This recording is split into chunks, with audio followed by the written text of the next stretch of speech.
देख रहे हैं सत्यहिंदी.com। एक नजर अब तक की सुर्खियों। महाराष्ट्र की 288 और झारखंड की 81 विधानसभा सीटों पर वोटों की गिनती शुरू हो गई है। इसके अलावा 14 राज्यों की 48 विधानसभा सीटों और 2 राज्यों की लोकसभा सीटों पर हुए उपचुनाव के लिए भी काउंटिंग जारी है। उपचुनाव के नतीजे भी आज 23 नवंबर को ही आएंगे। अब बात करें शुरुआती रुझानों की, तो झारखंड में कांटे की टक्कर दिख रही है। वहीं महाराष्ट्र में बीजेपी के नेतृत्व वाले महायुति गठबंधन को शुरुआती बढ़त मिली है। बीबीसी हिंदी के मुताबिक महाराष्ट्र में एमवीए गठबंधन 49 और महायुति गठबंधन 91 सीटों पर आगे है, जबकि 9 सीटों पर अन्य दल आगे हैं। बता दें कि यहां बहुमत का आंकड़ा 145 है। अब बात करें झारखंड के शुरुआती रुझानों की, तो यहाँ झारखंड मुक्ति मोर्चा और सहयोगी दल 15, बीजेपी और उसके सहयोगी दल 32 सीटों पर आगे हैं। झारखंड में बहुमत का आंकड़ा 41 है। आपको बता दें कि यह बुलेटिन बनाने के समय अनुसार तक के रुझान हैं। कांग्रेस नेता दिग्विजय सिंह ने शुक्रवार को आरोप लगाया कि महाराष्ट्र और झारखंड विधानसभा चुनावों के लिए मतगणना से एक दिन पहले भाजपा की ताकत ईवीएम में हेरफेर है। उन्होंने भाजपा को निशाने पर लेते हुए कहा कि हमें यह नहीं भूलना चाहिए कि नरेंद्र मोदी और बीजेपी की ताकत ईवीएम में हेरफेर में है। चाहे वे कुछ भी करें, आखिरकार उनके पास ईवीएम में ब्रह्मास्त्र है। महाराष्ट्र और झारखंड विधानसभा चुनाव के नतीजों से एक दिन पहले कांग्रेस ने शुक्रवार को चुनाव के बाद की स्थिति पर नजर रखने के लिए दोनों राज्यों में पर्यवेक्षक नियुक्त किए हैं। कांग्रेस अध्यक्ष मल्लिकार्जुन खड़गे ने तत्काल प्रभाव से महाराष्ट्र में अशोक गहलोत, भूपेश बघेल और जी परमेश्वर को पार्टी का पर्यवेक्षक नियुक्त किया है। पार्टी द्वारा जारी बयान में यह जानकारी दी गई। वहीं झारखंड के लिए तारिक अनवर, मल्लू भट्टी विक्रमार्क और कृष्णा अल्लावुरु को पर्यवेक्षक नियुक्त किया गया है। अडानी रिश्वत मामले में विपक्षी दलों की प्रतिक्रियाओं का दौर लगातार जारी है। इसी कड़ी में शुक्रवार को आम आदमी पार्टी के राज्यसभा सांसद संजय सिंह ने प्रधानमंत्री नरेंद्र मोदी पर हमला जारी रखते हुए उन पर भारतीय निवेशकों के कल्याण की बजाय दोस्ती को प्राथमिकता देने का आरोप लगाया। एक प्रेस कॉन्फ्रेंस में संजय सिंह ने आरोप लगाया कि उद्योगपति गौतम अडानी की अगुवाई वाले कारोबारी समूह के कथित भ्रष्टाचार के कारण भारतीय निवेशकों को 5.5 लाख करोड़ रुपए का नुकसान हुआ है। आप नेता ने कहा कि प्रधानमंत्री मोदी चुनावी रैलियों में भैंस और मंगलसूत्र जैसे तुच्छ मुद्दों पर ध्यान केंद्रित करते हैं, लेकिन जब उनके मित्र अडानी के कार्यों के कारण भारतीय निवेशकों को 5.5 लाख करोड़ रुपए का नुकसान हुआ तो वे चुप रहते हैं। अमेरिका द्वारा अडानी समूह पर लगाए गए आरोपों को लेकर कांग्रेस नेता राहुल गांधी ने भी एक बार फिर हमला बोला है। उन्होंने एक्स पर लिखा कि यह भ्रष्टाचार का बेहद खतरनाक खेल है। अडानी मोदी जी को फंड देते हैं और बदले में मोदी जी उन्हें देश की राष्ट्रीय संपत्ति सौंपते हैं। वे दोनों सबसे पहले एक दूसरे की रक्षा करते हैं। राहुल गांधी ने पूछा कि लेकिन इसमें कीमत किसे चुकानी पड़ रही है, आपको, आम भारतीय को। गांधी ने लिखा कि जब अडानी रिश्वत देकर महंगी बिजली बेचने का सौदा करते हैं, तब बढ़े हुए बिजली के दाम किसे देने पड़ते हैं, आपको, जनता को।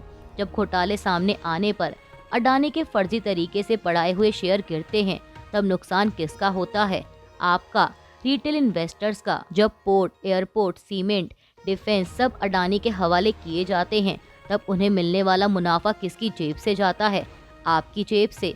राहुल गांधी ने कहा कि इसीलिए मैं बार बार बोल रहा हूं कि इस खेल को समझिए, इसमें हार हमेशा जनता की होगी। जम्मू कश्मीर के मुख्यमंत्री उमर अब्दुल्ला ने शुक्रवार को कहा कि सरकारी नौकरियों में आरक्षण के मुद्दे पर सभी हितधारकों के साथ बातचीत करने के लिए गठित कैबिनेट उप समिति समग्र दृष्टिकोण अपनाएगी, ताकि सभी के साथ न्याय हो और किसी के अधिकार ना छीने जाएं। पत्रकारों से बात करते हुए उमर अब्दुल्ला ने कहा कि उप समिति में 3 मंत्री शामिल होंगे और एक बार जब यह अपनी रिपोर्ट सौंप देगी तो इस मुद्दे पर निर्णय लिया जाएगा। उन्होंने कहा कि आरक्षण के बारे में बहुत कुछ कहा जा रहा है। हमारे युवा विशेष रूप से खुले वर्ग से संबंधित सोचते हैं कि उन्हें उनके अधिकार नहीं मिल रहे हैं, लेकिन ऐसे भी लोग हैं जिन्हें आरक्षण के दायरे में लाया गया है, जो अपने अधिकारों में कोई कटौती नहीं चाहते हैं। आपको बता दें कि उमर अब्दुल्ला की दूसरी कैबिनेट मीटिंग में फैसला लिया गया है कि आरक्षण से संबंधित मामलों की समीक्षा के लिए एक उप समिति का गठन किया जाएगा और इस उप समिति में 3 माननीय मंत्री शामिल होंगे। मणिपुर सरकार के सुरक्षा सलाहकार कुलदीप सिंह ने शुक्रवार को एक प्रेस कॉन्फ्रेंस में राज्य के सुरक्षा हालात की ताज़ा स्थिति पर बयान दिया। उन्होंने कहा कि आज हमने सुरक्षा समीक्षा की बैठक की है और इस बैठक में हमने इम्फाल सहित सभी जिलों की सुरक्षा की समीक्षा की। बैठक में हमारे साथ army, police, CRPF, BSF, ITBP और एसएसपी के अधिकारी मौजूद रहे।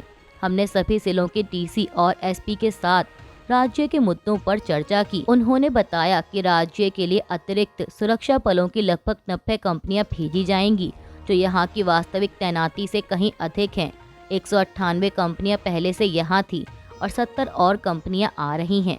कुलदीप सिंह ने कहा कि इनमें से एक बड़ा हिस्सा पहले ही इम्फाल पहुंच चुका है। ओडिशा के बोलांगीर जिले में एक आदिवासी महिला को मल खिलाने और यौन उत्पीड़न का एक शर्मनाक मामला सामने आया है।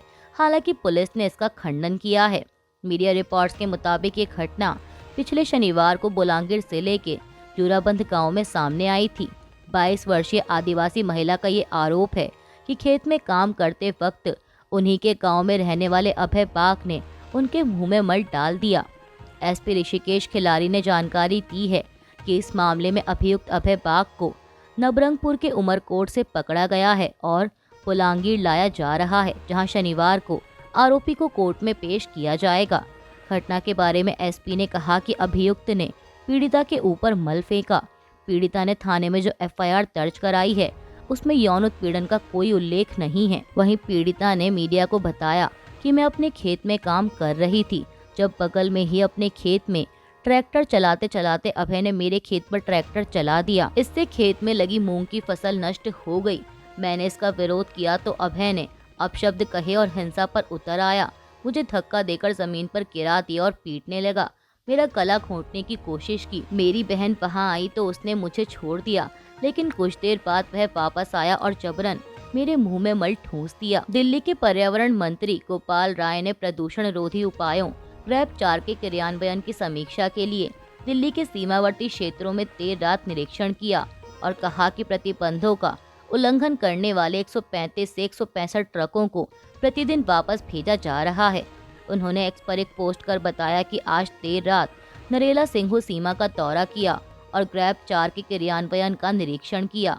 मौके पर बोलते हुए राय ने कहा कि दिल्ली की सीमाओं पर अनधिकृत वाहनों को प्रवेश की अनुमति दिए जाने की शिकायतें मिली हैं। आपको बता दें कि इससे पहले राजधानी के बढ़ते प्रदूषण को लेकर सुप्रीम कोर्ट ने कहा था कि वह दिल्ली सरकार के जवाबों से संतुष्ट नहीं है। जम्मू कश्मीर में दुकानदारों और टट्टू और पालकी मालिकों ने शुक्रवार को कटरा में प्रस्तावित रोपवे परियोजना के खिलाफ 72 घंटे का बंद शुरू किया। कटरा जम्मू और कश्मीर में माता वैष्णो देवी मंदिर जाने वाले तीर्थ यात्रियों का आधार शिविर है। पीटीआई के मुताबिक प्रदर्शनकारियों ने श्राइन बोर्ड के खिलाफ नारे लगाए और मांग की कि इस परियोजना को स्थगित किया जाए। आपको बता दें कि श्री माता वैष्णो देवी श्राइन बोर्ड ने ताराकोट मार्ग से सांझी छत तक 12 किलोमीटर लंबे मार्ग पर 250 करोड़ रुपए की यात्री रोपवे परियोजना को मंजूरी दी थी। अमेरिकी न्याय विभाग के अनुसार अमेरिका ने 57 वर्षीय भारतीय नागरिक पर रूस में अंतिम उपयोगकर्ताओं को नियंत्रित अमेरिकी विमानन घटकों का निर्यात करने की कथित साजिश रचने का आरोप लगाया है।